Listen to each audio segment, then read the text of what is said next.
নরসিংদী পৌর ঈদগাহ মাঠে ইসলামী যুব আন্দোলন বাংলাদেশ নরসিংদী জেলা শাখার নবম প্রতিষ্ঠা বার্ষিকী সমাবেশ উপলক্ষে আজকের এই মাঠ পরিদর্শন আমাদের সার্বিক খোঁজখবর নিতে নরসিংদী ২ পলাশ আসনে ইসলামী আন্দোলন বাংলাদেশ মনোনীত এমপি প্রার্থী আলহাজ ইঞ্জিনিয়ার মহসিন সাহেব আমাদের মাঝে এসেছেন। এই যে নবম প্রতিষ্ঠা বার্ষিক ইসলামী যুব আন্দোলন নরসিংদী জেলা শাখার উদ্যোগে এই ঐতিহাসিক নরসিংদী পৌর ঈদগাহ মাঠে আগামীকাল বিকাল ২টার থেকে সমাবেশ আরম্ভ হবে।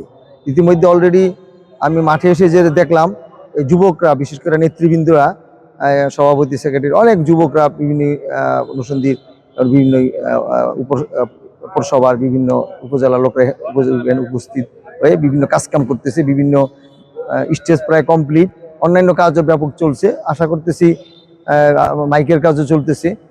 আলহামদুলিল্লাহ, আমার কাছে খুবই ভালো লাগছে। আলহামদুলিল্লাহ, যুবকরা এই ইসলামের কাজের এগিয়ে আসছে। তো আলহামদুলিল্লাহ, আপনারা যারা নরসিংদীবাসী আছেন এবং নরসিংদীর পুরা যে সমস্ত উপজেলাগুলি আছে, পৌরসভাগুলি আছে, সবাই ইনশাল্লাহ কালকে আপনারা এখানে উপস্থিত থাকবেন। ইনশাল্লাহ আমিও নিজে উপস্থিত থাকব।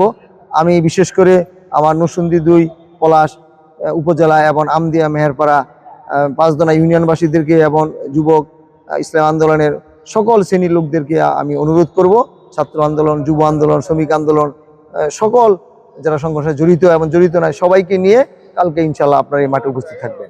আমিও উপস্থিত থাকব এবং আমি সবাইকে অনুরোধ করব যে পলাশ থেকে যারা আসবেন তারা আমাদের মরহুম মাওলানা বাড়ি ভাইয়ের যে মাদ্রাসা, তার সামনে একটা পেট্রোল পাম্প আছে, এখানে আমরা ২টা থেকে ৮টার মধ্যে উপস্থিত থাকব।